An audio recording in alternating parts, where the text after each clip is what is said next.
kita. Ano? At malinaw yung audio. Sige. Okay. So, by the trust vested in me by the Mikwayan Toastmasters Club, I call this WMS to order. Okay. So now let's have this session. We'll be having prepared speech from Chris, followed by the evaluation of Liz to Chris' speech, and then table topics. A quick table topics lang in English and in Filipino. And then after that, Chris, access mo na yung mga book writing videos. Hindi ko, pasensya. Kasi talaga, Sobrang busy mo kasi nitong, ano man, TM muna tayo. magka-catch up pa lang po ako. Sige pa. Kasi kung may mga questions kayo, pwede natin sagutin. Mamaya, after the TM.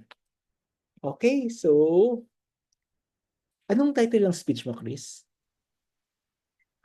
Lead to inspire, inspire to lead. Okay. So, simulan natin Okay. To deliver, okay. Our prepared speaker is our prepared speaker will deliver her speech from her path in level 2. It's entitled Lead to Inspire, Inspire to Lead. So to deliver that speech, let us welcome Toastmaster Chris. This will be evaluated by Toastmaster Liz, by the way. The speech is yours, Toastmaster Chris. Yes, ma'am. It was a typical Sunday morning, just like any other. My family and I were at Mass, immersed in the peace of the service. But that day would mark a turning point, a moment I would never forget. As the Mass was nearing its end, an announcement was made that caught my attention. Announcement: we invite all youth ages 12 to 18 years old to join our parish youth ministry orientation this March 2013. This is a wonderful opportunity not only to serve God in our church, but also to discover and share your God-given talents. We look forward to seeing you there. Something stirred within me as I heard those words. It felt like a gentle call echoing in my heart, impossible to ignore. In that instant, I knew I had to respond. Without hesitation, my heart whispered, "Yes, Lord, I will be there for you." It was as if God was inviting me not just to serve, but to discover my true purpose and share the gifts He entrusted me. Fellow Toastmaster and friends, today I am excited to share with you how the greatest leader I know inspired me to become the leader I am today. His influence, alongside the support of those around me, continues to fuel my passion to inspire others. 12 years ago, I joined the parish youth ministry with little knowledge of the group, its activities, or its purpose. As I approached the meeting location, I hesitated, turning around 2 or 3 times, torn between doubts and encouragement. One voice urged, "Just go. Nothing bad will happen." While another voice whispered, "Don't go. You don't know anyone there and you will just be left out." Despite the uncertainty, I decided to attend, and I'm so glad I did. 6 months later, I found myself filled with joy, singing, dancing, praising, and serving the Lord. I had discovered my place and my purpose within the youth ministry. Eventually, the current leaders decided that it was time for the new officers to take the lead. To my surprise, they nominated me as a leader despite my lack of experience. I find myself questioning, can I really do this? What do they see in me? But despite my unanswered questions, I trusted in God and embraced the role with faith. With faith, I lead our youth ministry alongside with my fellow officers with faith. I didn't know anything about leadership styles or how to guide people, but our main goal has always been simple: to ensure that every youth member stays and remains committed for the long haul. This has been a long-standing struggle for the group before I joined, and we're determined to build a community that lasts. It hasn't been an easy journey, but the best part is none of us knew what we were doing. Yet we were all learning and enjoying the process. Little did I realize, with every challenge we faced, a part of us was being shaped, aside from our faith, our leadership styles. Since we're serving in our church and often working with elders, we make it a point to build a positive personal relationships and avoid conflict whenever possible. Our goal is to create a cohesive ministry by emphasizing teamwork and harmony, focusing on collaboration and emotional needs, celebrating our small wins and being there for each other when needed.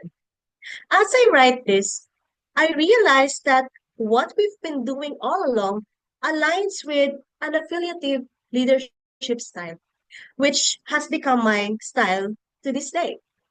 However, the downside of this approach is that we tend to avoid giving negative feedback to our fellow youth, not wanting to hurt anyone's feelings. As a result, some conflicts went unresolved, quietly building up until they were ignored or overlooked, until eventually some members stopped attending activities altogether. As a developing leader at the time, my fellow officers and I made sure to prepare our youth for the future by building their skills, sharing our knowledge, and allowing them to take the lead in some of the activities. By doing this, we gave each other the opportunity to realize our full potential and encourage them to challenge themselves. This approach reflects what's known as a coaching style, my second top leadership style. Why is this my style? Because even after my time as a leader in our youth ministry, I carried this practice with me into the corporate world. Aside from fulfilling my usual responsibilities, I made sure that my teammate was familiar with all the processes and equipped with the necessary skills to step into my role if I ever left. It has always been my practice to coach and mentor others, sharing knowledge I've gained so that when the time comes that I have to move on, I can rest assured that the place I'm living behind is in good hands. As you can probably tell, everything seemed to be going well, right? Unfortunately, that wasn't the case. I soon realized that combining the two leadership styles I naturally exhibited, affiliative and coaching, wasn't enough. I wasn't authoritative or bureaucratic, and that became clear during a meeting I was asked to lead. I was heartbroken because it felt like no one was listening to me. I didn't have that presence that authoritative leaders possess, the kind that commands attention with just a word or their mere presence. And to this day, this is something I am still working to cultivate. But don't worry, that experience didn't stop me from continuing my role as an officer in my ministry. Instead, I focused on my strengths and left the authoritative leadership to my fellow leaders. I dedicated myself to building the morale and skills of my fellow youth, fostering their growth, and helping them prepare for the time when we would hand over the leadership to them. Remember when I mentioned how the greatest leader I know inspired me to become the leader I am today? That leader is God. If it weren't for his calling, I wouldn't have these amazing memories from my time in youth ministry. His leadership has inspired me to be the best version of myself and to lead our ministry with purpose. And do you know the most incredible thing that came out of it? Aside from me honing my own leadership skills, the youth members who once followed are now the ones leading the new members. But here's the best part. Our simple goal before was to ensure that every youth member stay committed for the long haul. Yet after I left the ministry, They did so much more. They won awards, mentored future leaders, continued the activities we started, and so much more. My fellow Toastmasters, you don't have to be the best leader or a top performer to inspire others. You just need to be true to yourself, have genuine intentions for leading, and trust that the greatest leader, or God, or whoever you follow, is always with you. I will leave you with this powerful quote from Simon Sinek's book, Leaders Eat Last. Leadership is about making others better as a result of your presence and making sure that impact lasts in your absence.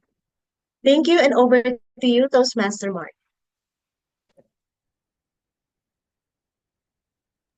You're muted po. Thank you for that, Toastmaster Chris. That time is 8 minutes and 52 seconds, so it's okay.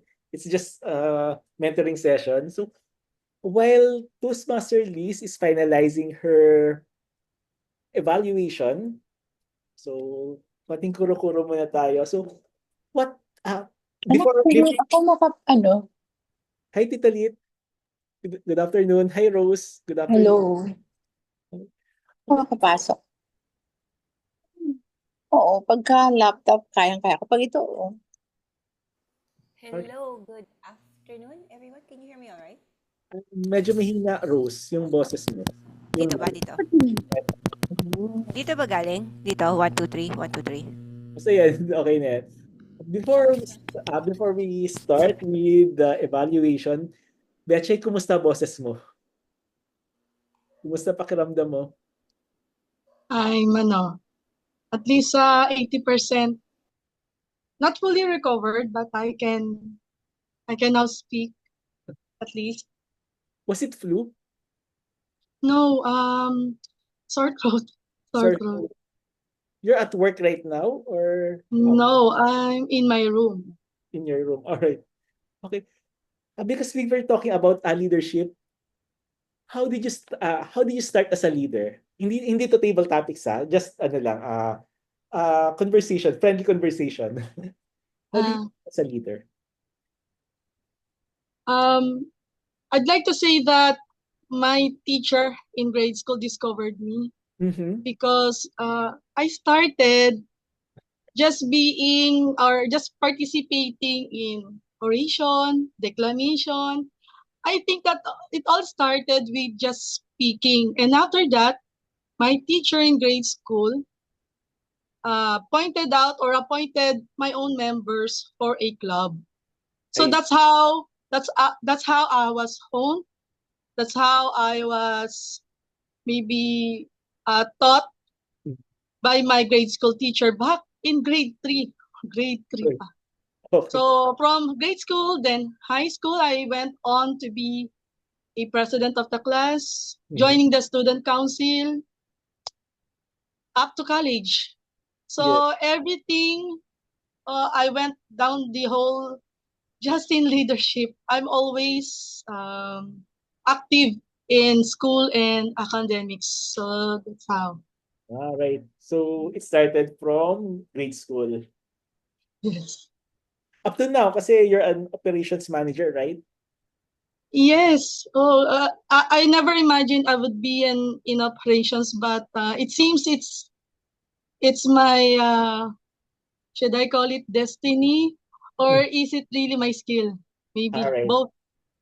Anyway, I'm asking this kasi we have 7 more regular meetings left for the term, so we will be having this club officers election. I think sometime in May or June. So yeah, and many of our members can be officers naman.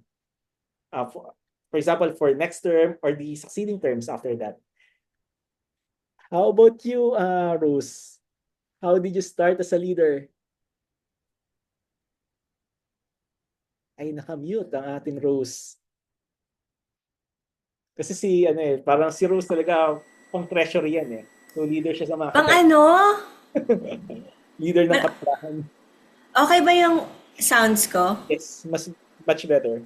Okay, great. Kasi this is a little wonky. Wonky is my favorite word. Katulad ni Miss Beth. Good afternoon, everyone.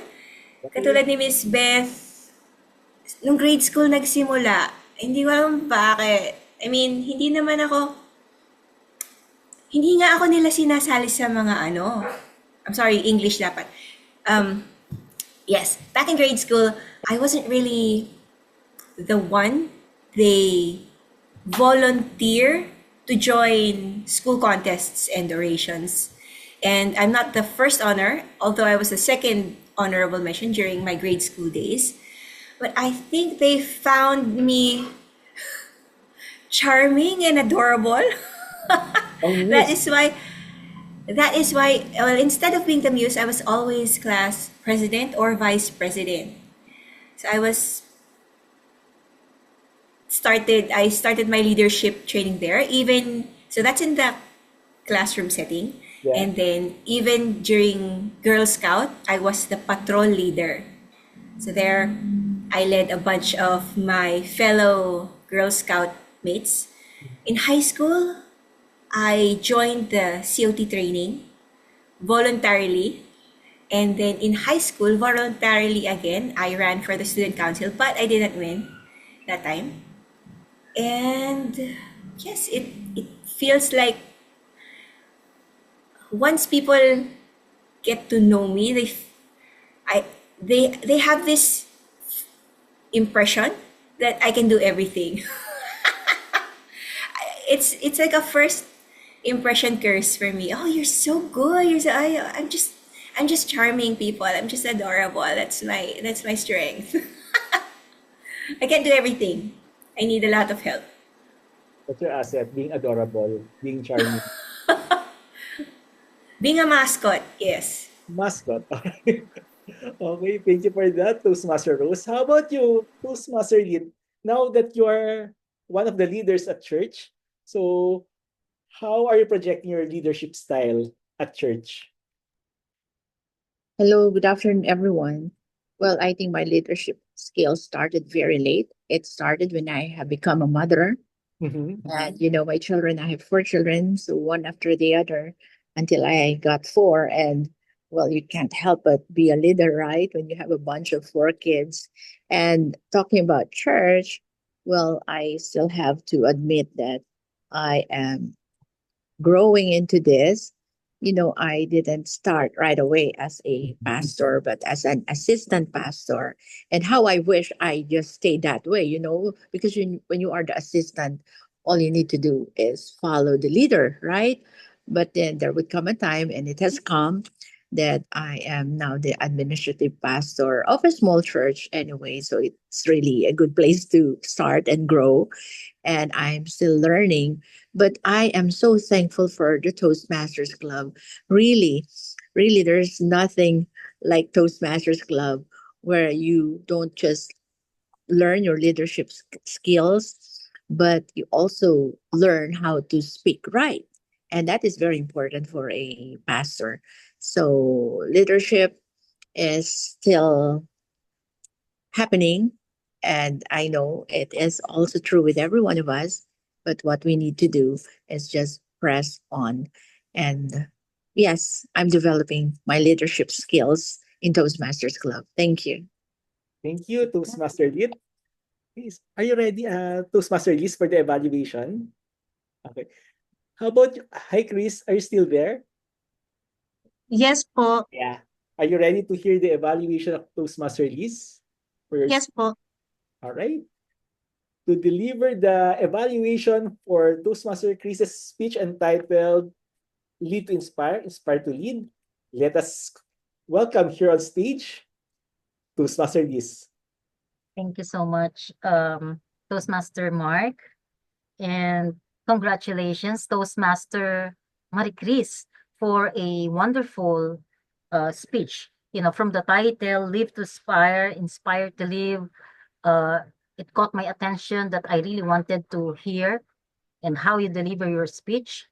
And from the title itself, it draws me to listen very carefully for every words and your speech was very organized, from the introduction to the body up to the conclusion. It was very, very, very powerful. And you use vocal variety. And most of my commendations is I see that you use a very good eye contacts. You keep on looking at the camera, and the vocal variety, intonations was really commendable. So keep it up. And also, I love the concept of the speech. I want you to make more speeches like this. Also, because I love conversation or hearing a speech about God, about inspiring others. So I love your speech. My recommendations for you is I recommend that you learn and at least memorize most part of your speech. So you will avoid showing that you are, reading your speech, because it's a little bit destructive for the listeners and for the guest or for the audience. Also, use more body language and hand gestures to put more life and to connect more into your audience. Overall, your speech you did a very good job. And one of the things that I like is the last portion that you mentioned, that we do not have to have a degree or wealth to inspire others. What we need is just to be to ourselves, be authentic, and live a God-leading life. And that is enough to inspire others. Overall, congratulations, TM Maricris. Thank you, TM Liz. Thank you for that. The time was 2 minutes and 50 seconds, so within time. So it was compressed, impactful for a first-time evaluator like you. Of course, because you're a first-time evaluator, there are needs to be improved during on your evaluation. Okay. Toastmaster Rose, can you evaluate Toastmaster Liz's evaluation? Do you have any other inputs? Hello. Yes. Yes, for me, naging ano din, sorry, hi. Toastmaster mode. Good afternoon, Toastmaster Liz. Thank you for evaluating our speaker for today. And for me, I don't want to say, because some of her evaluation is not, I do not agree with some of her evaluation. Sorry, but it's just the first part, the title. I am looking for a more creative title, because when you say lead to inspire, it's what it is. It's already given. This is for the title. That's just my opinion. That's what kept me. It's the biggest thing that I've noticed in her evaluation. I'm sorry, I wasn't prepared to evaluate her like in her perspective. But if I could give a tip, you can show how even in the conversation, you can say you said that the speech was like a conversation. You can give an example, and then you can give a specific example, and you can even, if that was your suggestion, you can show how the conversation went. Right? Show and tell. That's the tip that I could share with you, Toastmaster Liz. Overall, I think it's great. You know how for me, I did 10 speeches first before I started evaluating people. That's why this is something that is for me very good, that we exercise the newbies to practice their evaluation skills at the onset. Right? And with that, I turn the control back to you, Toastmaster Mark. Thank you for that, Toastmaster Rose. So, You, how does it feel to evaluate a speech, Toastmaster Liz? pressured. I feel pressured. I feel nervous Mm. because it's the first time. It's very different. Because at school, I work as a clinical instructor. So we have at school there are students who perform in front of us, and then we evaluate. We have the criteria. It's very easy at school because that's my forte. Yeah. That's my forte, how to insert IV, how to inject, how to do that's my forte. So it's very easy. It's very easy. But here, as a first timer, I feel like grade 1 student. Yeah. Yeah, I feel like a grade 1 student. I was very pressured to please the listener. Okay. That's how I feel. I need to give. How can I evaluate here to pass? Mm. The people who's going to evaluate me. That's the pressure. So I cannot explain how I feel, but it's too much pressure, too much stress. I'm nervous. I feel like back to zero.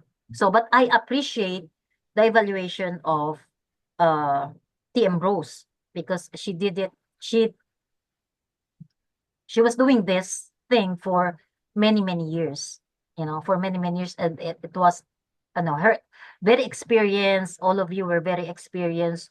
And I jot down her evaluation that next time I need to improve on that.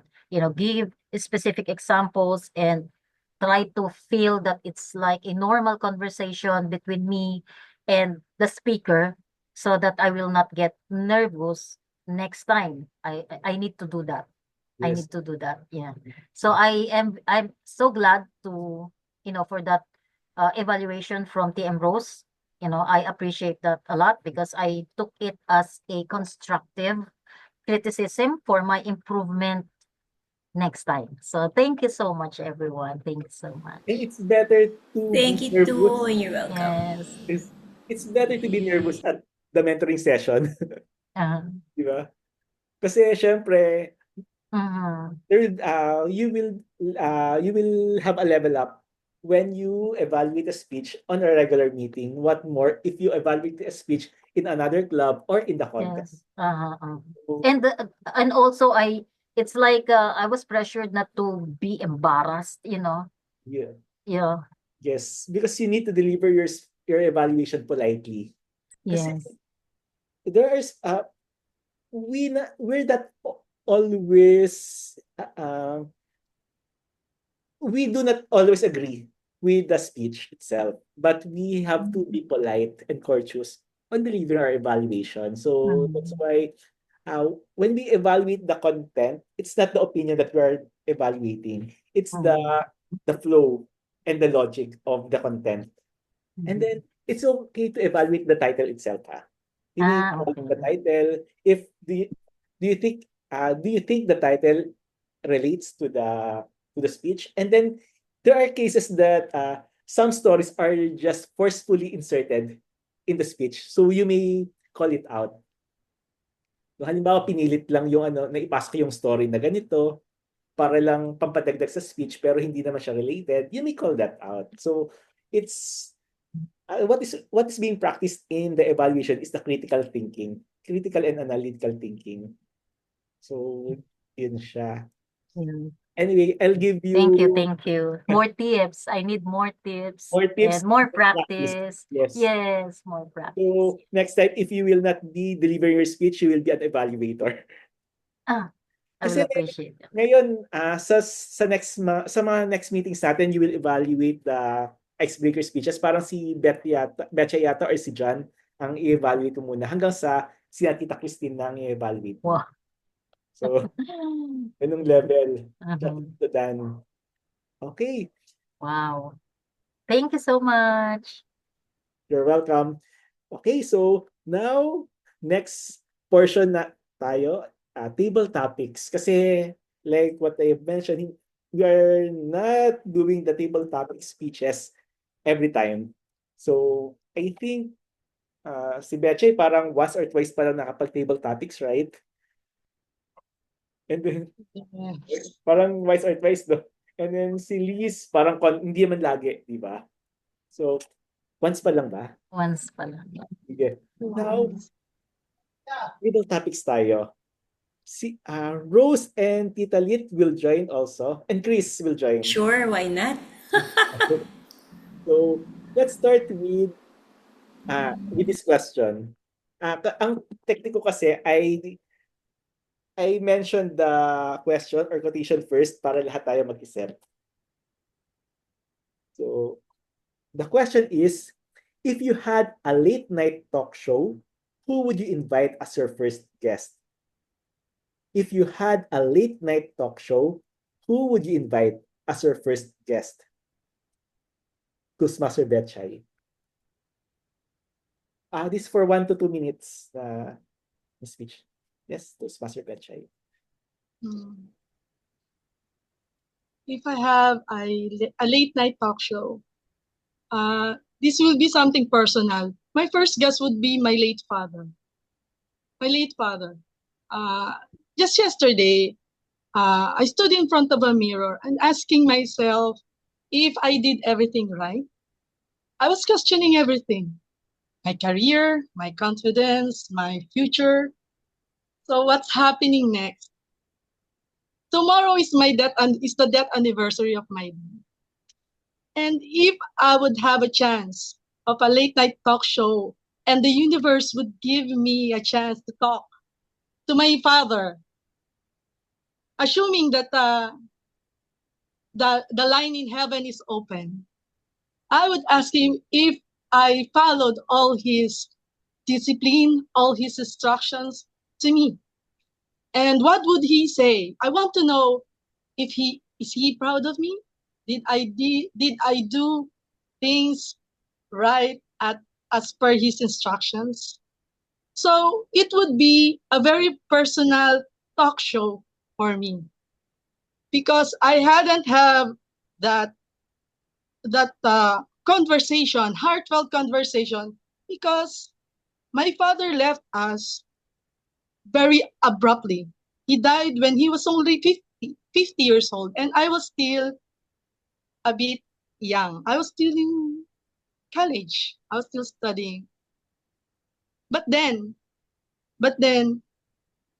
I look forward to meeting him again, and it came to my mind yesterday that if I have followed all his teachings and all his future dreams for me as an adult, that would be so meaningful for me, for my family, and for my mother who's still living with us. That's how I would start my late night talk show, a very open line in heaven. Thank you. Back to you, Master Mark. Okay, thank you for that, Toastmaster Betchay. On time, 2 minutes 30 seconds. So I think what happened in the speech of Toastmaster Betchay is she delivered her personal story. And in table topics, that's a very big plus factor to deliver your own story. And it's not always happening, but what I observed that in the contests, sabi nga Rose, great way to step out of the line. Okay. In the contest of table topics, those who are champions delivered dramatic speeches, dramatic stories, like what Toastmaster Bet Chai did earlier. So in here, I would like to add on the evaluation of speech. If you deliver, if the speaker delivers a very dramatic or painful story, I suggest not to be too technical in the evaluation. You have to empathize first with the speaker, with the speech. So, because that's the critical part of the evaluation. May pressure that not, it's not always, you do not always evaluate the technicalities because you also need to empathize with the story. So, kasi pag ginawa mo siya masyadong technical and then parang poker face ka lang kapag nagde-deliver ng story, parang it diminishes the value of your evaluation without showing sympathy and empathy with the speaker. So thank you for that, Toastmaster Betchay. And then yun, plus additional info lang regarding the evaluation. Next.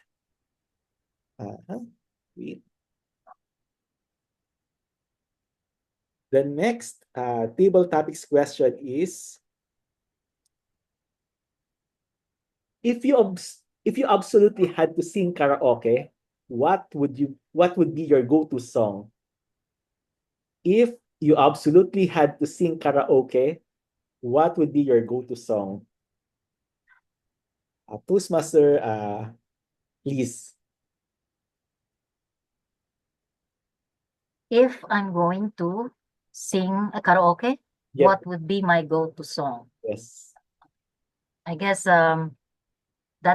that question is very fit for me because I love singing, and I love singing. And whenever one of my favorite songs since I was a child, from 9 years old till now, I only have two favorite songs. One is I Honestly Love You by Olivia Newton-John, and the other one is Honesty by Billy Joel.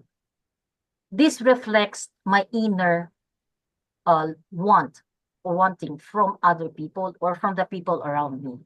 Honesty. Because just like the song of Billy Joel, honesty is such a lonely world. Meaning, in this fast facing life we have now, it seems that honesty is a big question.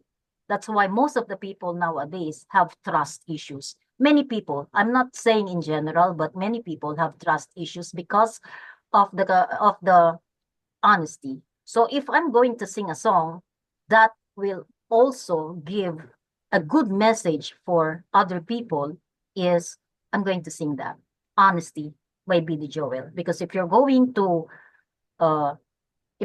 look at the lyrics of each song, of that song, you're going to question many things, what was happening in our society, in our life. Even in a couple relationship, honesty is very important. So that will be my to-go song, Honesty by Billy Joel, and I Honestly Love You by Olivia Newton-John. Thank you. Sakto 2 minutes. Okay. Thank you for that, Toastmaster Liz. Okay, so in the speech of Toastmaster Liz, do you remember our table topic speech pattern? Di ba? We have story, message, gain, or SMG. We have position, reason, example, position, which is prep. We have past, present, future, PPF. We have AIDA, attention, interest, desire, action. And then we have pros and cons, or advantages, disadvantages. And then actually, if you don't know the topic, what are you going to do? You may divert the topic to another topic, but it's a last resort. If you don't know the topic, for example, somebody something technological or something scientific being thrown at you, a question being thrown at you, and you don't know about it, then you may divert the topic. For Toastmaster list, I noticed that you leveraged the prep speech pattern, a position, reason, example, position. Kasi in the position, you mentioned that your go-to songs are Honesty and I Honestly Love You. I honestly love you. And then you had this reason because there are trust issues. So we have position and reason. And then you went on to the example. For the example, you may concretize the example by having a side story. Why is that song related to you? Why would you sing that song based on your story? And then it was good that you mentioned or you repeated your position that for me, my go-to songs are Honesty and I Honestly Love You. So, doon lang tayo sa example, medyo kailangan nating mag-improve by having a story. So, that's why I encourage everyone to have a collection of stories para meron tayong pambala when we have these table topics or prepared speech segments. In fact, yung mga naging prepared speeches natin before, you may use that as pambala on your table topics. Okay, Thank you. next. What breed of dog would you be? What breed of dog would you be? Toastmaster Chris. Parang madali lang kay Chris to kasi dog lover si Chris eh. Di ba, tama ba? Dog lover ka? Okay, so what breed of dog would you be? Toastmaster Chris, the stage is yours. Anna was the name of my adopted dog, and we got her last 2020 when we moved to our home. She's already turning 5 years old this year, and she's growing old together as we uh also grow old on our home. If I will be choosing on what type of breed I will be, if I were a dog, I will say as I will say Aspin.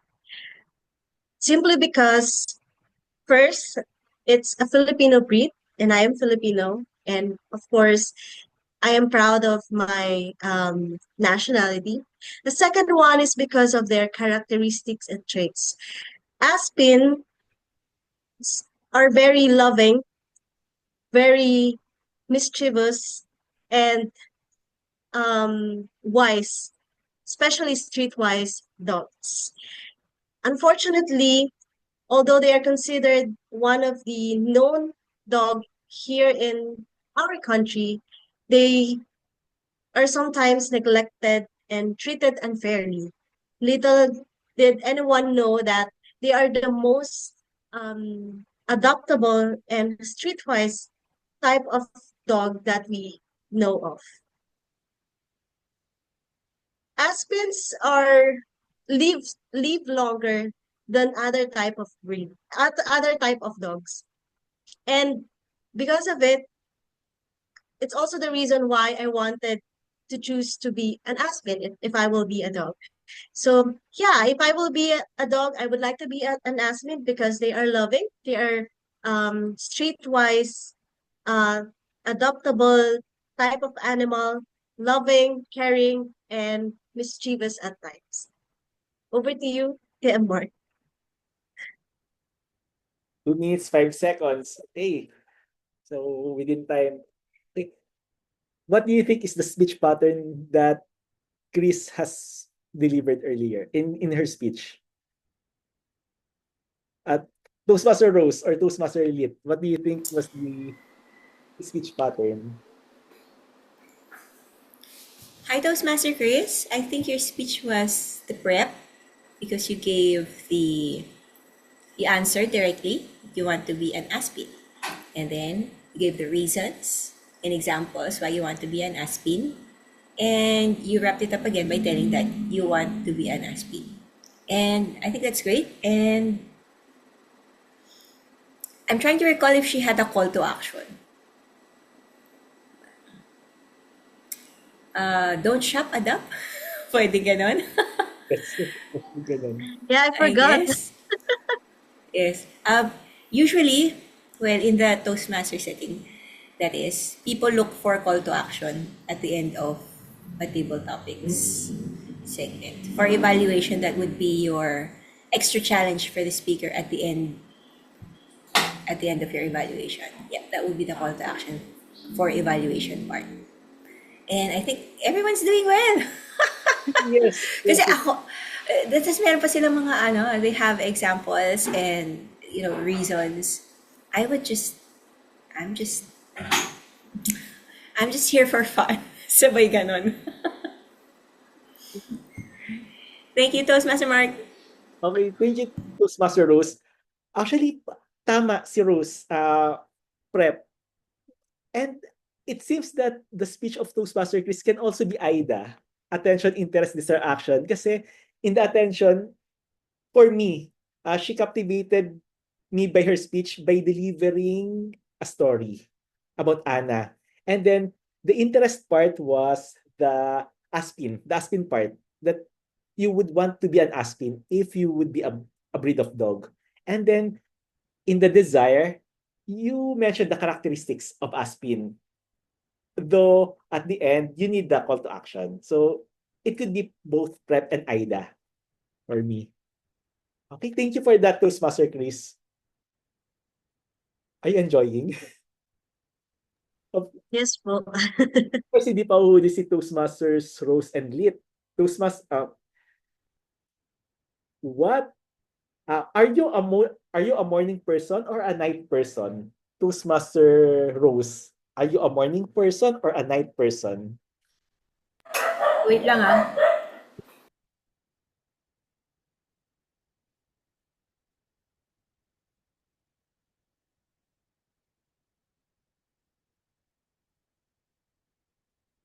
Anyway, si Toastmaster Lit na lang while we were waiting for Toastmaster Rose.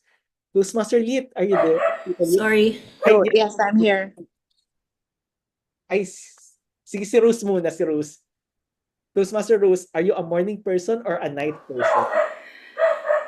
Can you hear me okay? Yes. Loud and clear. Kasi yung mga aspin ko. May choir lang po. May choir. Okay.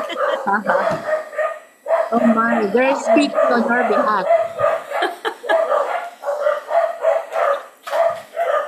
Yes. Ayan na daw po yung table topics ni Mark.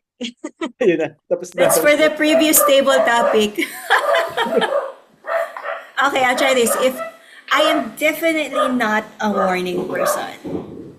Definitely not a morning person. I'm not sure if I have insomnia, but I can stay up late at night. And what I have known, or what I have realized, or what I have learned from myself is that my energy peaks later during the day. And that is when I start to do things like chores, or not really chores, but things like would need my brain to work, like work and some the creative part of my work, which is creating social media posts and sometimes troubleshooting or creating and uploading products on my client's shop. So that's what I have noticed in myself. In the morning, I would take a lot of time to warm up. Like, I'm not sure what's warming up. Like maybe an iron. It takes a while for you plug it on, and it takes a while for it to be working properly. Like I need to have my coffee. I tried to cut my coffee, but it doesn't work. Now I just have decaffeinated coffee most of the time, just to fool my brain into thinking that I need to work, because actually my work hours are in the morning. So it's quite a struggle for me, but it does have its perk, because during lunchtime, my work would be finished, and then I would be able to do my extracurricular things, or the things that I do for myself, like Toastmasters and some crafts or some artwork, or actually some maintaining in the house. So those are the things that I do for myself, and which I have the energy to do for during the day. And then yes, for me it's knowing yourself. So know yourself if your energy peaks in the morning or peaks in the afternoon. And no one person is the same. So, or no one personality is more beneficial than the others, although they say that, you know, successful businessmen and millionaires are more morning person than they are night owls. So with that, just find where your energy peaks and focus on the work that benefits you during those times. And with that, I return the control to our Toastmaster of the day, Toastmaster Mark. Hindi talaga sila tumigil. I'm sorry. Eh, medyo overtime lang, Rose. 2 minutes, 40 seconds. Okay. What do you think was the speech pattern that Rose did?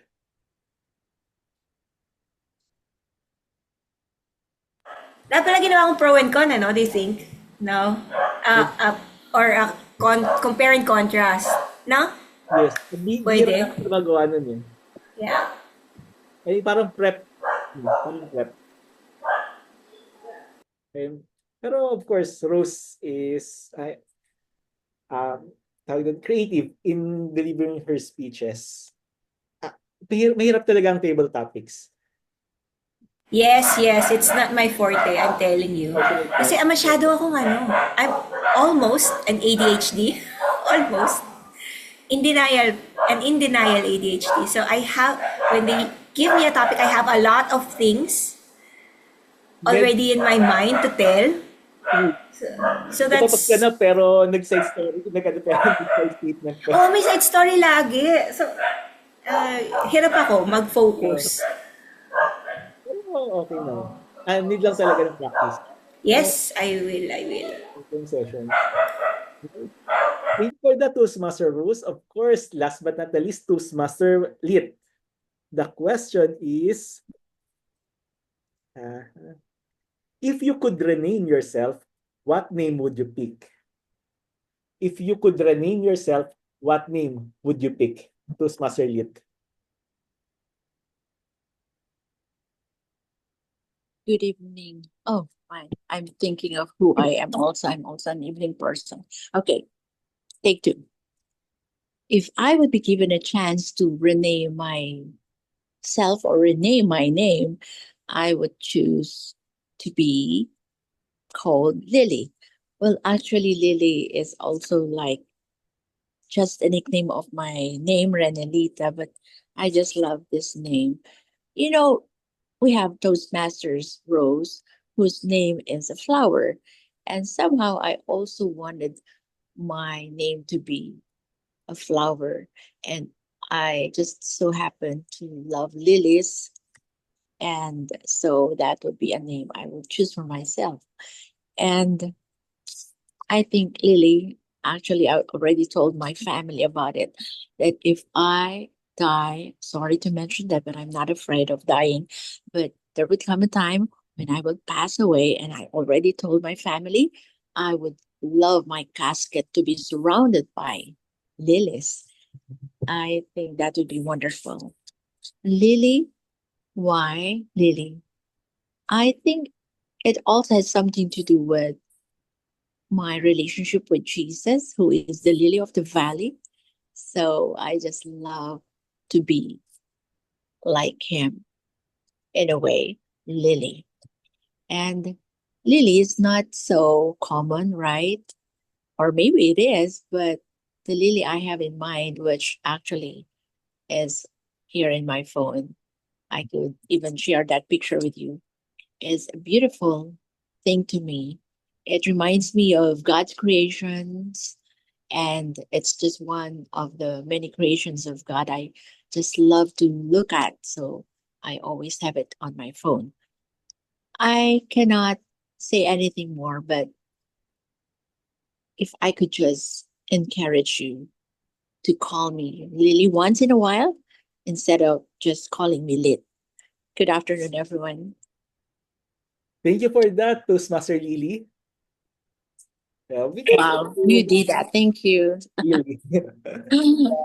I also encountered the lilies of the valleys in Song of Uh-huh. Songs. Oh, And yes. there's this Rose of Sharon in Song of Songs. Uh-huh. Oh, Rose, you're there too. I think Fidelis, para siyang fleur de lis. Oh, yeah, that's right. So, thank you for sharing that, Toastmaster Lily. Okay, thank you. Lily. Parang nakakanibago. You know, one time, if I may just add, Mm. you know, at Starbucks, they would ask for your nickname, right? Yes. They would put on your cup. Before, I would always say Lit, but lately, I was telling them Lily. Mas madaling spelling. Kapag narinig. Yes. All right. Now, table topics in Filipino. Nasaan yung questions ko? Ayan. Wow. Practice Kasi na. practice tayo sa Filipino. Wikang pambansa. Yes. Ang unang tanong, sa pinakamadilim na sandali ng buhay, kailangan nating magtuon upang makita ang liwanag.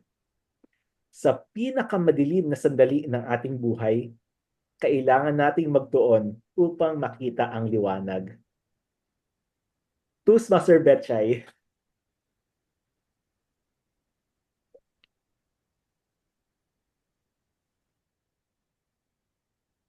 Sa pinakamadilim na Sa pinakamadilim na sandali ng ating buhay, kailangan nating magtuon upang makita ang liwanag. ang lalim po. Kailangan natin mag-focus para makita ang liwanag. Okay. Sa pinakamadilim, maaaring masasabi natin lahat naman ng tao ay may kanya-kanyang pinagdadaanan. Maaaring iba't iba, maaaring tinatawag nila na lahat ng tao ay unique kung tawagin o may sariling iba't ibang experience o pangyayari o karanasan na maaari mo masabing ito ay kakaiba. At ang mga kakaibang pangyayaring ito ay maaari nating ibahagi sa mga madidilim na bahagi ng ating buhay. Ako, masasabi ko na isa sa hindi ko masabing madilim, pero nung una ito ay madilim. Bakit? Nung ako ay bago, nais ko to ibahagi. Nung ako ay bago mag-asawa, isa sa madilim na bahagi ng aking buhay, yung ako ay magdalang tao bago ikasal. Ito ay isang madilim na bahagi sapagkat hindi ako handa sa ganoong pagkakataon. At bilang isang babae na maaring masasabi nating may maliit na pangalan sa isang barangay sapagkat ako noon ay isang bahagi ng opisyal ng isang barangay. At ang pagsasabi ng mga ganitong kaso, bagamat sa iba ay ordinaryo, ngunit para sa akin ito ay masasabi kong kakaiba at naging madilim at nahirapan ako sa pagpapaliwanag sa aking magulang, sa aking ina. Pero pagkatapos nun, malaman ko na ang aking ina ay may malawak na pangunawa. Ito noon, ang sabi niya noon sa akin, ituon mo ang iyong sarili sa Diyos pagkat ito ay biyaya ng Diyos. Alam mo, at ikaw ay tinuruan naming maging independent o kayanin ang sarili mo na ituro na namin sa iyo na paano mabuhay, na pag-aral, paano makisama sa buhay, at naniniwala ako sa iyo na kaya mo dalhin yan at palakihin ang iyong nasa sinapupunan. So, ang isang madilim na bahagi ng iyong buhay ay magkakaroon ng liwanag kung pagtutuunan mo ang iyong sariling lakas at paniniwala sa iyong sarili na kaya mo ang lahat ng bagay sa tulong ng iyong magulang at ng Panginoon. Marami pong salamat. Yeah, thank you for... Salamat, Toastmaster Betchay. Mas mahirap ang Tagalog, do. Parang kakaiba po. Kaya, kahit kami, mas nahihirapan kami mag-table topics in Tagalog. Madali ang Tagalog kapag everyday conversation. Pero pagdating sa speech, parang mahirap siya. Mas madali kung kabisado lang siguro. Pag kabisado, yes. Pag prepared. Pero kapag impromptu, mahirap. Lalo't kailangan ng diretsong Tagalog. Okay, thank you for that. Ang maganda kay Toastmaster Betchay, dami niyang storya na pwede niyang ibahagi. Na Colorful yung buhay ko. kailangan lang ayusin yung pagkakatagmitag niyang storya, pero marami ka storya na nagmimisulang asset para sa iyo. Muli, salamat sa iyo, Toastmaster Betchay. Ang sumunod na tanong, hindi mo matatawid ang karagatan sa pamamagitan lamang ng pagtayo at pagtitig sa tubig.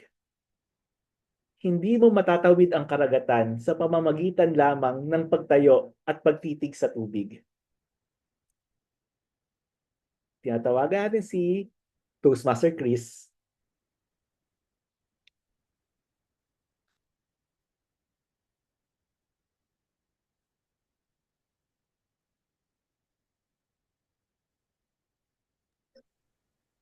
Sorry, naka-ano pala ako. Nung nakaraang linggo kung saan aking inihayag ang aking speech tungkol sa isang hirap na translate. Tungkol sa isang paksa sa pagiging procrastinator or di ko alam yung translation niya, sorry. Tungkol sa pagiging procrastinator ay aking hinikayat ang lahat na para maalis or maibsan ang gawain ng pagiging procrastinator ay ang pagkilos. Bakit? Sa maliit na bagay or malaking bagay, gagalaw lamang ang lahat kung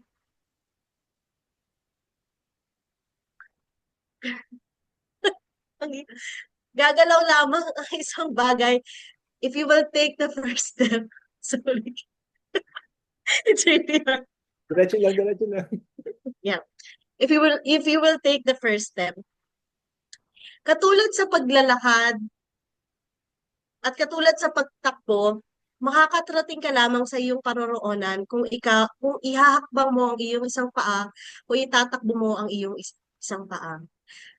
Kung meron kang pangarap o gustong marating sa buhay, makakamit mo lang yon kung ikaw ay kikilos at gagawa ng paraan para maabot yon. Maaaring mangyari yon sa tulong ng iyong kakayahan o sa tulong ng mga tao sa paligid mo. Pero tandaan na hindi mangyayari ang isang bagay o ang pinapangarap mo o ang pinapanalangin mo kung lahat lang ay iaasa mo sa Diyos, iaasa mo sa ibang tao, katulad ni Juan na umasang mahulog ang mansanas mula sa puno. Laging piliting, kung may kakayahan kang kumilos, maging physical man, mental, emosyonal, piliing kumilos at gawin ng lahat para umabante ka sa buhay at unti-unti ding makamit ang iyong pinapangarap. Over to you, Temor. Toastmaster Chris. Ano siya, no? Yung mas impactful pag native language. Pero kung gano'n, halimbawa, na-stop tayo dahil dati alam ko ano yung Tagalog word for that one, tuloy-tuloy na lang muna in English. Huwag natin pilitin. Kasi mas distracting kasi kapag kapag hinahanap natin yung word. Pag hinahanap natin yung word. Thank you for that, Toastmaster Chris. Pero nung lumaon naman, naging banayad yung pagsasalita ni Toastmaster Chris. Ang sumunod na katanungan, ang buhay ay hindi tungkol sa paghahanap sa sarili. Ang buhay ay tungkol sa pagbuo sa sarili. Ang buhay ay hindi tungkol sa paghahanap sa sarili. Ang buhay ay tungkol sa pagbuo sa sarili. Toastmaster Liz.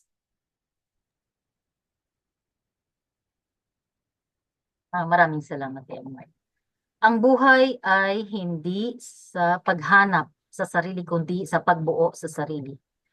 Ito ay isang magandang pasimula para sa isang magandang buhay sa hinaharap kung ito ay ating gagawin at uumpisahang ipamuhay. Marami sa mga tao or kliyente na aking nakausap sa pagbibigay ng payo o tinatawag natin sa Ingles na counseling, sapagkat ako ay mayroong nakatapos ng psikolohiya at ito ay naia-apply ko at aking nagagamit sa iba't ibang klase ng aking propesyon at pagkausap sa mga tao. Kadalasan sa ibang mga tao na aking nakakausap ay kanilang sinasabi na hinahanap ko pa ang aking sarili. So ang tanong ko sa kanila, hanggang kailan ka maghahanap? Ano ang iyong hinahanap? Saan mo hahanapin ang iyong sarili? Sa tingin mo ba ay may katapusan ang iyong paghahanap? O mas maganda, katulad ng ikalawang pangungusap na sinabi, bakit hindi mo baguhin ang iyong sarili? Doon mo umpisahan ang malaking pagbabago na iyong hinahanap. Ang tunay na kalungkutan o yung tinatawag nating pag-aalala ay nag-uumpisa dahil sa marami kang hinahanap. Dahil hindi mo alam kung ano ang iyong hinahanap. Ngunit kung uumpisahan mo ang una mong hakbang sa pagbabago ng iyong pagkatao, sa pagbabago ng iyong sarili, at hindi sa paghanap ng problema sa ating sarili, kundi paghanap ng solusyon, doon mag-uumpisa ang tunay na pagbabago ng ating buhay. Maraming salamat. Oh, ang ganda ng mga talumpati ng ating mga tagapagsalita sa paksang panghapag. Nakakatuwa. Parang nag-enjoy tayong lahat, no? Okay. Sumunod na paksa. Hayaan mong husgahan kanila. Gawin mo lang itong inspirasyon para mas maging matatag ka. Hayaan mong husgahan kanila. Gawin mo lang itong inspirasyon para maging matatag ka. Toastmaster Lily. Toastmaster Lily.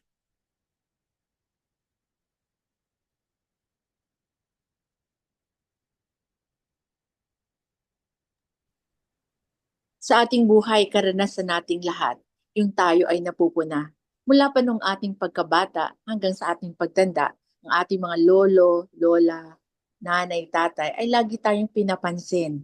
At marahil sa maraming pagkakataon, talagang hindi natin ito nagugustuhan, ikinasasama ng ating loob. Pero natutuhan din natin sa ating paglaki na yung pala ay mahalaga.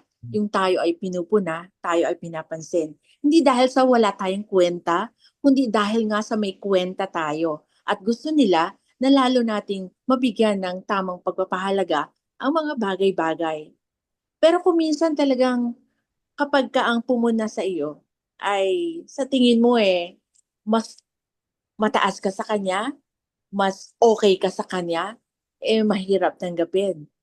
Pero yun ang mga pagkakataon na tayo ay hinahamon para magkaroon ng kababaang loob. Sa bawat pagpuna sa atin o pagpansin sa atin sa simple man o sa pangit na paraan, lagi meron tayong matututuhan. Kaya itikom natin ating bibig at tayo ay sumandaling mag-isip. At sabihin natin, talaga nga bang tama ang sinasabi niya sa akin? O baka talagang meron lamang intensyon na ako ay saktan? Pero sa maraming pagkakataon, makikita natin na sa bawat pagpuna sa atin, sa maliit o malaki mang kaparaanan, meron tayong natutuhan. At yun ang ating kagalak kung ano yung nadagdag sa atin at kung ano ang nangyari sa ating pagbabago dahil sa pagpuna na iyon. Kaya mula ngayon, tayo magising sa katotohanan na tayo ay di dapat nagagalit, kundi dapat ay lagi tayong madaling turuan. Magandang hapon sa ating lahat. Salamat, Toastmaster Lily. Ang ganda ng ano, no, ng impact talaga kapag Tagalog. Although, sa pagde-deliver, mas nadadala tayo ng English, pero sa pakikinig natin, mas magandang pakinggan yung Tagalog. Nandun yung pagka-Pinoy, ano? Feel Oo. mo yan. Okay, So, salamat. kasi nandun yung, ano, yung essence niya, tsaka yung ramdam mo kasi yung, ano, yung mga salita.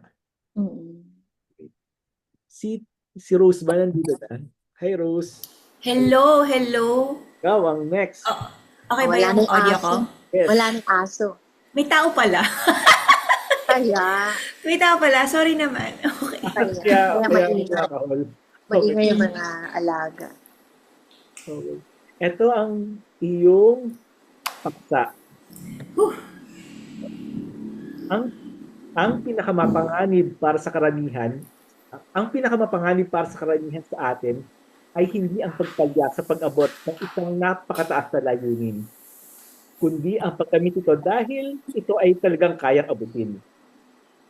Ang pinakamapanganib para sa karamihan sa atin ay hindi ang pagpalya sa pag-abot ng isang napakataas na layunin, kundi ang pagkamit ito dahil ito ay talagang kayang abutin. Nasa iyo ang sahig, Toastmaster K. Nako, ako ay tunay na nakaka-relate. Ayan na. sa sinabi mo, Toastmaster Mark, sapagkat nandito na ako ngayon dahil inabot ko yung napakadaling bagay na yan. Ito ngayon sa trabaho ko, ako ay isang, virtual assistant. Mahirap Tagalogin yun. Ako ay isang virtual assistant at pinili ko, simula nung ako'y naging nanay, pinili ko na hindi magpa-promote, hindi maging leader, hindi kumuha ng trabaho na mas mahirap o na ako'y magiging isang manager o ako'y magiging mas maraming gagawin. Sapagkat mas gusto kong tumutok sa aking pamilya. Pero ngayon na malaki na sila, andito ako sa puntong kung saan ako ilang taon nang nakakaraan. Kakapiranggot ang pakiramdam ko ang aking naging pag-usad sa trabaho. At ngayon na naghahanap ako ng bagong kliyente, parang hindi na uso yung mga binebenta ko na mga kakayahan ko, na ang aking resume at ang aking mga kakayahan na nakasulat sa aking webpage ay parang hindi na ganong kaakit-akit sa mga hinahanap ng mga kliyente ngayon. Kaya ngayon ako'y nagsusumikap pa rin na magkaroon ng bagong kaalaman. Nag-aaral ako sa ngayon ay bookkeeping. At kahit alam ko yung mga social media, nag-aaral ulit ako sa mga libreng workshop sa internet. At marami pang iba, sinusubukan ko mag-aral din ng Pranses sapagkat ang kliyente ko ngayon ay Pranses. Mas swerte na lang ako dahil bumalik yung dati kong kliyente at kinuha ulit ako. Pero ngayon na kinuha niya ulit ako, gusto kong magkaroon ng pagkakataon na ipakita na mas may kaya kong gawin kumpara doon sa ginagawa ko sa kanya dati. Ngayon na alam kong naging kasapi na siya sa mas malaking kumpanya, alam ko ngayon makakatulong na ako ng mas malaki dahil sinusubukan ko na mag-aral at ngayon pwede ko na siyang ipakita sa mga gagawin ko na in practice. Ngayon na may pagkakataon na ako. Kaya sa akin, kayang-kayang abutin, eto na, hahawakan mo na lang, wag, bitawan mo. Bitawan mo kasi ito lang siya, umabot ka. Gamitin mo yung braso mo, abutin mo. Balik sa'yo, Toastmaster Mark. Very good. Nice. Eh, hindi ba ang challenging? At Ang hirap mag-translate. Paano ba? Freelancing? Resume? resume para wala mang direct translation. Freelancing, hindi sa resume. I don't think na may translation sa resume. Pero, Google ko na. kaya lang kapag tinagalog kasi, baka hindi siya, alam ng Maintindihan. tao. Hindi siya maintindihan. Kaya ang objective natin as speakers kasi, maintindihan tayo ng tao. So, tingin ko hindi naman masyadong strict sa Tagalog kapag contest ng Tagalog. As long as mas naiintindihan yung message mo. Nice. Picture naman tayo.